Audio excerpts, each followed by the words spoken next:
অভ্যুত্থানের শহীদদের স্মরণে স্মরণিকা প্রকাশনা অনুষ্ঠানের সম্মানিত সভাপতি, উপস্থিত প্রধান অতিথি, আমাদের সকলের শ্রদ্ধাভাজন আমিরে জামাত জনাব ডাক্তার শফিকুর রহমান সহ শফিকুর রহমান, জামাতে ইসলামের কেন্দ্রীয় নেতৃবৃন্দ, বিভিন্ন রাজনৈতিক দলের নেতৃবৃন্দ, শহীদ পরিবার থেকে আগত যারা এসেছেন সবাইকে আমার সালাম।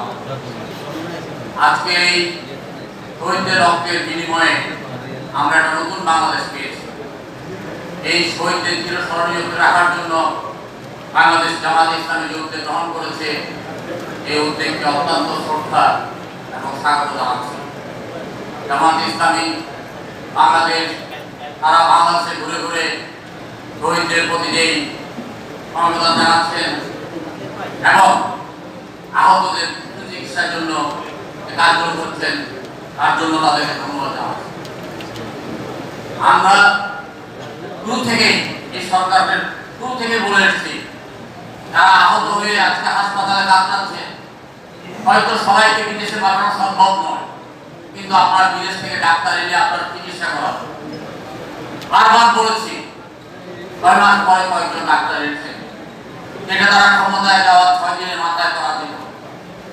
আজকের এই উপদেষ্টা পরিষদ, এই সরকার অধিকাংশ উপদেষ্টা সম্পূর্ণ ব্যর্থ। এই আওয়ামী দোসর ফ্যাসিস্ট খুনিদের সবাই পালিয়ে গেছে, এটা বিশ্বাস করি না। অনেকেই বাংলাদেশে আছে, তাদেরকে গ্রেফতার করা হচ্ছে না, তাদেরকে আশ্রয় বস্ত্র দেওয়া হচ্ছে।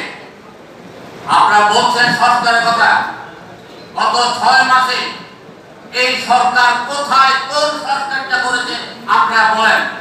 আইন শৃঙ্খলার চরম অবনতি। আজকে আহতদের পক্ষে আজকে বারবার প্রধান উপদেষ্টার কাছে ধর্ণা দেওয়া হচ্ছে, কিন্তু স্বাস্থ্য উপদেষ্টার একটাই বক্তব্য যে কানে দিয়েছে কুলো, পিঠে দিয়েছে কুলো। কারণ তারা এই বিজয়ের চেতনা ধারণ করে না।